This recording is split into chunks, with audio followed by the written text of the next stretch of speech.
el otro. Pues bien, pues bien. ¿Dónde nos quedamos ahorita? Y aquí hicimos otro programa mientras Sí, estábamos así mismo.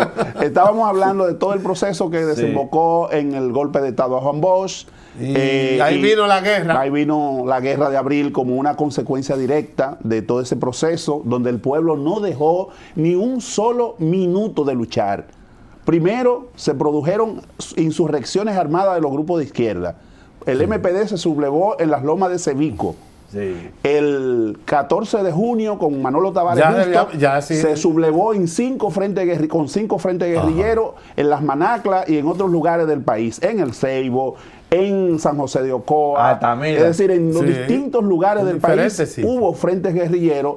El que encabezaba Manolo fue en la zona de la Manacla, donde fue lamentablemente fusilado a mansalva el doctor Manuel Aurelio Tavares Justo, Manolo, uno de los líderes más importantes del país en ese periodo de la historia dominicana.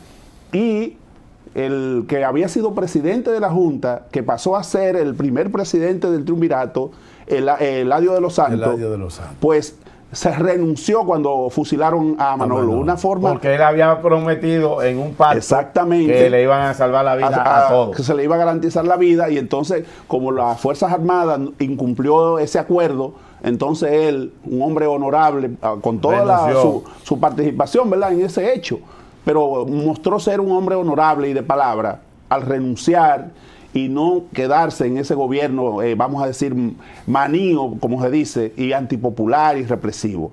Y es ahí entonces donde don Henry Cabral, que sí era de ese grupo, que era de los grupos oligárquicos, asume entonces la presidencia del triunvirato. Aumentó su riqueza con los cuentos autos que había que comprárselo obligado. Así mismo, y aprovechó también él y los grupos militares voraces y policiales, con la famosa cantina, esa corrupción de la policía, que botaba pus por todas partes. Lo que provocó que Camaño se sublevara y se fuera a la Marina. Claro, y todo eso genera, todos esos conflictos. Rafael Tomás Fernández Domínguez crea ese movimiento, el movimiento Enriquillo, el movimiento constitucionalista Enriquillo, reivindicando al Enriquillo aquel que se había sublevado contra los españoles. Ahora, haciendo un paréntesis rápido ahí, Enriquillo no estuvo a la altura, se doblegó después con los españoles. Sí, pero ya contrario a engañaron. Ese es un programa que vamos a hacer. Sí, pero ese es otro programa, programa. No, pero que lo mencionó. Caonabo se levantó. Y tú ahí a la guerra de abril. Pero eso, como te digo, yo incluso he escrito una serie de artículos sobre eso. Vamos a hablar que lo podemos hablar después. Pero exactamente. En ese momento, la guerra de guerrilla que libró Enriquillo, que le permitió derrotar a los españoles, es el elemento que toman como punta de lanza Rafael Tomás Fernández Domínguez. Es el triunfo que tuvo frente a una potencia como España, independientemente de que luego pactara con el rey Carlos V y todo eso. Bien, en este caso, Rafael Tomás Fernández Domingo, Hernando Ramírez, Juan Manuel Lora Fernández, Caamaño, que había sido en el gobierno de Bosch el encargado de Radio Patrulla. Es decir, son esta joven oficialidad, Hernando Ramírez. Y el otro, el coronel, el que salvó a Calley de que no lo mataran. Bien, no preciso. Pero son muchos. Eberto Marte. Me sigue ese mismo. Eberto Marte. Entonces, todo Gerardo Marte. Pero también uno de los individuos que era parte del equipo de Camaño. Pero estaba ahí también. Del Comité Político Militar. Ahí está también el jefe, los hombres rana. Los hombres rana, Ramón Montearache, Helio Capozzi. Ahí están personas clave en ese proceso que demostraron claramente su gran disposición de alcanzar el ideal de una República Dominicana democrática. O sea, para ello, y sobre todo Rafael Tomás Fernández Domínguez, que era el individuo más claro, por eso se le ha denominado, en lugar de Rafael Tomás Fernández Domínguez, se habla del soldado democrático. El individuo que, como bien dijo ahorita Domingo, le planteó a Bosch claramente, sé cuáles son los conspiradores. estoy dispuesto con un equipo, un comando que tenía, egresado de la batalla de las carreras, casi todos, Sí. de que él dirigía, pues dispuesto a tomar el palacio.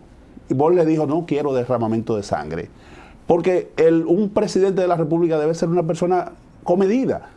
No, si tú ves la desigualdad social y en armas, tú librar una lucha donde tú sabes que va finalmente a perder y que va a perder muchas vidas, tú no la... Mira, como ocurrió con Fernández Domínguez, Juan Miguel Román, Ilio Capozzi y otros. En el asalto al Palacio. O sea, él justamente quería evitar eso, cuando no permitió que Tomás Sí, Fernández pero no era Domínguez lo y mismo. otros... No era lo mismo, pero en ese contexto hay que situar que Pero ahí en la gráfica. sí, que si se hubiese en este caso organizado mejor y hubiese ido con la población armada, hubiese sido distinto a un grupo élite, que fue lo que ocurrió en el caso de Juan Miguel, en el caso de, por ejemplo, de Ilio Capozzi, en el caso de Rafael Tomás Fernández Domínguez, que formaron un grupo élite, pero eso no era suficiente para derrotar a esa cúpula militar y a ese grupo vinculado a los Estados Unidos. Entonces, es en ese contexto que hay que ubicar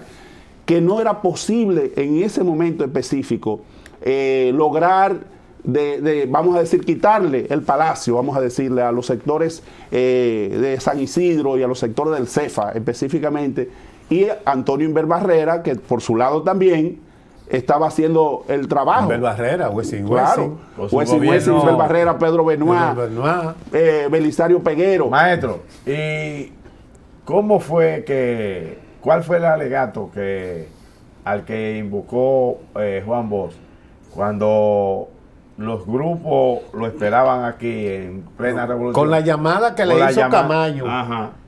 Y que él se como negó, como que se a negó venir para acá. a venir. Aún dándole la garantía, la OEA, de que viniera, pero mandó a un oficial. ¿A quién fue? Sí, ajá. En este caso, Rafael Tomás Fernández fue a- Domínguez. fue a Rafael Tomás Fernández ¿Y Domínguez. lo mandó? ¿En qué lo mandó? En la cuestión de la OEA. De la OEA De la con los OEA. El avión gringos. Sí. Entonces eso fue ¿Cómo que usted enfoca eso ahí? Mira, yo creo, por lo menos en ese contexto, es claro que Bosch no estaba dispuesto a correr el riesgo, ¿verdad? No quiso ser presidente que más. implicaba eso en ese momento. Pero además él demostró también un nivel de desprendimiento cuando dijo: el presidente de la República debe ser quien ha conducido este proceso. Pero hay quienes significan que ¿Quién esa era el que había, negativa de él. ¿Quién había conducido ese proceso? Camaño. Eso también habla bien de él. Y Fernández Domínguez. Camaño, O sea, señores, Fernández Domínguez, Montearache. Eso habla muy Eso- bien. Eso fueron los que Claro, Sí, pero- eso habla bien de él cuando puso en manos del Congreso que a Camaño lo proclamaran presidente constitucional el 4 de Pero mayo acláreme una de cosa, 1965. acláreme una cosa. Otro no hubiese hecho Porque eso. eso es verdad. Otro no hubiese pero hecho eso. acláreme esto, maestro, porque no lo estoy entendiendo. Si todos esos militares se arriesgan su pellejo para restablecer la democracia en República Dominicana a través del presidente del decoro, el presidente de la democracia, ese presidente designa a un representante para no venir al fuego, al horno caliente que estaba pasando. Eso no es mandarse. No, Dígame no, usted, históricamente. Y se negó que Camaño se Pero, incomodó. mira, lo que pasa es, como te digo, Lo mandó a negociar. que la política no podemos verla en blanco y negro. Tú sabes que la política también tiene tonos grises Matices. y tiene matices. Ya En lo ese creo. contexto hay que entender que Bosch nunca estuvo vinculado a acciones de guerra así como las que habían aquí. Tú no le puedes pedir, incluso el que había sido presidente de la Cámara de Diputados, Molina Ureña, se mandó, se asiló. Pero no nos vayamos más lejos.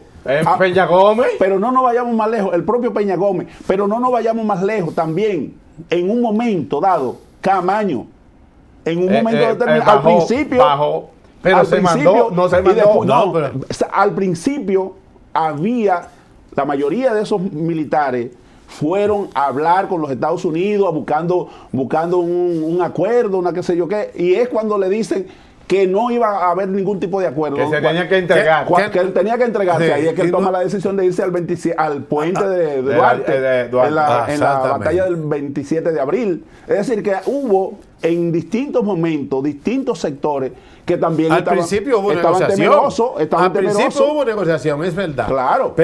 Pero ellos no aceptaron lo que quería la OEA y querían la gente de San Isidro. Ahí es que Camaño se crece como un líder nato del pueblo dominicano en esa batalla del puente Duarte. Y a partir de ahí es que se constituye el líder principal. Pero ya del los gringos proceso. estaban ahí esperando Claro. la decisión. Ahora, claro. Una pregunta, tal vez usted la puede interpretar como capciosa, pero Mire ahí en el Sánchez mire, Cucaracha. Cucaracha en San Carlos. Yo andaba toda esa zona con la Yo le estoy diciendo porque enseñándole a Tenía 11 usted años que cuando usted no estaba en eso O sea, todavía. no, yo le estoy diciendo que yo toda esa zona la andaba, no Sí, es. Él limpiaba zapatos, sí, y limpiando zapatos. y llevaba su mensaje. Porque eso era lo que hacían. Exactamente. Pero hablando con Mientras honestidad, otros teníamos que estar muchachones ahí. hablando otras con honestidad, maestro, sea sincero. Soy sincero. Y dígame una cosa. A la luz de los acontecimientos que observamos en esa época, para mí, nosotros no triunfamos en eso. Mira, Los Yankees, hay que decir que con ese armamento que tenían los Yankees, No quisieron matarnos a no todos. quisieron matarnos a todos. Porque además era un peligro. mira, yo soy de los que cree que hubo sabiamente una decisión de buscar un punto intermedio, tanto de parte de los sectores de la OEA, ¿verdad? Que la llamada, entre comillas, Fuerza Interamericana de Paz. Y de parte de los sectores contendientes, en este caso Camaño, entendió que seguir una guerra en esa circunstancia de cerco de los constitucionalistas, con esa alambrada, ¿verdad?, que tiraron Pero los yanquis. estuvimos cercados por el Claro. agua y por la tierra. Y por la tierra. Entonces, seguir con una lucha en esas condiciones era un suicidio. Y Camaño, que en principio no estaba en eso de negociar, luego lo entendió. Al principio él estaba negado a eso. Perdón, profesor, pero se entendió un poco más. ¿Te sabes cuándo? 15 y 16 De junio.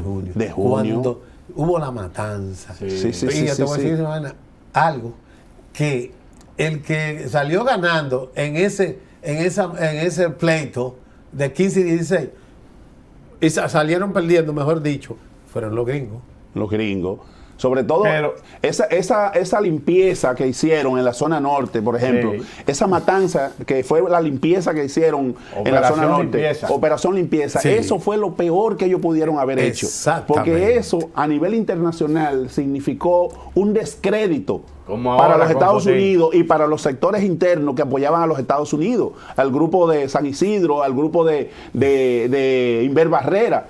Entonces es en ese contexto que Camaño y los demás constitucionalistas ven que es conveniente la negociación Exactamente. para de esa manera Aceptan la negociación. aceptan pues. la negociación y ahí el acta institucional que se firma con la idea de que se buscara un presidente neutral, que en principio se había hablado de Antonio Guzmán Fernández, Sí, pero que pero él no quiso no aceptó. acogerse a esos Términos, a los términos del acuerdo. Decía que esos términos eran totalmente contrarios a los revolucionarios. Exactamente. Entonces él, Antes vino García Godoy. ahí Guzmán asumió una postura Que dicho muy, sea de muy paso, patriótica, podríamos decir, Sí. en ese contexto, porque no aceptó esas condiciones. Ahora, Héctor García Godoy, que había sido canciller de Bosch, se prestó a muchas cosas y a mucha bajeza. Lo mataron. Y lo ¿Entiendes? mataron después, en Sí, el 70. Después. Bueno, o sea, la misma gente se lo mataron. prestó a mucha bajeza porque permitió que hicieran, por ejemplo, lo de Deportar, Santiago. y lo de, El la cerco que le hicieron a deportación. Camaño y demás. Exactamente. Todo eso lo aceptó. En el Hotel Batún de Santiago. Y permitió asimismo una serie más de situaciones de persecución de revolucionarios que habían participado en la guerra. que fueron eliminados a mansalva en distintos lugares del país. Y la expulsión de los mismos constitucionalistas. No, eso fue parte del acuerdo. O sea, fue parte del acuerdo que Camaño se fuera a Londres, que Montearache se fuera a Ottawa, a Canadá. Fue parte de los acuerdos. Así fue eso la fue repartición. parte, porque ellos no podían quedarse aquí porque sabían que su vida corría peligro. Como pero tal, lo pasó con Pichiril. Que después Claro, de la revolución, como después de la Pichirilo. revolución, profesor, fue que mataron Entonces, a gente que en plena Pero revolución. en la revolución Ya entrando Bueno. en su opinión, ¿qué significó a la luz de todas esas cosas que usted ha estado esbozando? sí, sí. ¿Qué categoría, aunque usted hizo una introducción, qué categoría usted le da a esa revuelta del 1965? Hay que establecer que no fue una revuelta, Sino una guerra. una revolución. Exactamente. Una revolución con principios claros. Y si Eso. tú buscas el programa de gobierno que Caamaño estaba implementando desde el gobierno constitucional y esa decisión de no perseguir a nadie, de no quitar a nadie de los empleos por razones políticas y muchas otras cosas, nos dice a nosotros que fue un gobierno bien planeado y en base a objetivos bien concretos. La Constitución del 63 solamente es un programa de gobierno, y era buscar restituir esa Constitución. Pero además hay que decir que deja enseñanza a todo el proceso democrático. Esos comandos constitucionalistas fueron ejemplo de democracia, donde la gente se organizó por calle, por barrio, por sector, y en esos comandos se tomaban las decisiones de forma colectiva. Entre la gente. Esos fueron organismos de participación popular que demostraron que la democracia debía apuntar hacia ahí. Si la Revolución de Abril hubiese triunfado y no hubiese producido esa invasión de 42.400 marines norteamericanos, el país hubiese sido otro al día de hoy, porque era un ejemplo de democracia. Y el ejemplo de democracia más específico que tenemos es la UAS. La UAS, el movimiento renovador que se forjó ahí, es el ejemplo vivo de democracia que hemos heredado de la guerra de abril y que del le dio 65. la libertad para que todos los estudiantes, no importa que los estudiantes elijan a sus representantes, que los profesores elijan a sus representantes, que los empleados elijan a sus representantes y que todos elijan a sus autoridades. Ese es el ejemplo más vivo de democracia participativa que tenemos aún hoy día y que es una herencia de abril del 65. Ese movimiento renovador con un Tirso Mejía Ricard, con un Hugo Tolentino Dit, con un Andrés Avelino Hijo, que fue uno de los mentores de ese movimiento, que fue decano de la Facultad de Humanidades. Y después la juventud que vino, dirigente. Y la juventud con dirigentes como Amin Abel. Sí, Atoy de Can, el mismo Atoy de Can y otros. Bernardo de Filló, José Joaquín Puello. Fueron ejemplos vivos de la democracia en ese espacio. Por ejemplo, Amin es un ejemplo claro de que se puede estudiar. La más alta expresión de que se puede estudiar y hacer política. Porque sacó la nota más alta, summa cum laude. Se graduó en la Facultad de Ingeniería como ingeniero. Entonces, eso nos dice a nosotros que son ejemplos vivos, que la juventud de hoy tiene que estudiar esos ejemplos y seguirlos. Y entender que la democracia no es palabra hueca, que la democracia tenemos expresiones concretas en la UAS. Y el hecho de que en los distintos lugares del país quieran una UAS no es casual, es porque quieren tener un espacio que permita el crecimiento de sus hijos. La mayoría de nuestro pueblo dominicano quiere una UAS en cada pueblo. ¿Por qué? Porque sabe que es la única vía de movilidad social que tienen los pobres de este país. Exactamente. Y los pobres también. Vamos a seguir. El tiempo es el enemigo nuestro, pero oiga lo que hay. Esperamos que el lunes usted también nos de nuevo nos acompañe, porque el lunes que vamos a hablar de verdad de la revolución. Claro. Y no vamos a ligarlo con aquel, no vamos a hablar de la revolución. Perfecto, y aquí no estaremos. Guapo porque yo le diga que lo veo como una tendencia. Una tendencia media rara. No. Ay, Juan Bosch, para mí es uno de los escritores más finos. Estamos de acuerdo. Como dije ahorita, todos fuimos bochistas en algún momento. Ahora, si usted se pone a revisar cómo terminó Juan Bosch, se dará cuenta que no fue un alfil utilizado para Su propia sus gente. objetivos por el camarada, entre comillas, subrayado, Joaquín Balaguer. Pero entienda ya. Vamos a hablar de eso después. En esa Espérese. etapa senil. Y Eso lo hablamos en esa en etapa otro de caso. Juan Bosch, hay que entender que ya su problema, su enfermedad. Ah, no, ahí sí. Ya Sí. Fue engañado. Fue engañado. O sea, él, Por él su fue, propia él fue gente. llevado por su gente, pero él ya no tenía conciencia en Vamos a ese sacar un frente capítulo patriótico. para No tenía hablar de eso conciencia Ok. de después. Pero el lunes usted viene, ya No yo hay no tengo que que llamar. decírselo. Aquí estaremos. Aquí, No hay que aquí decírselo. a las El cinco. lunes estamos aquí. Aquí estamos. Entonces ya usted sabe y vamos a hablar Promesa. ahora con Que ahí es otro que vamos a hablar de compañero, verdad de revolución. con otro compañero de la revolución que está pasando en Ucrania. Ucrania, sí, sí. Una situación. Gracias, profesor, y usted sabe. Siempre a las órdenes, hermanos. Vamos a un corte importante y regresamos en breve. Gracias.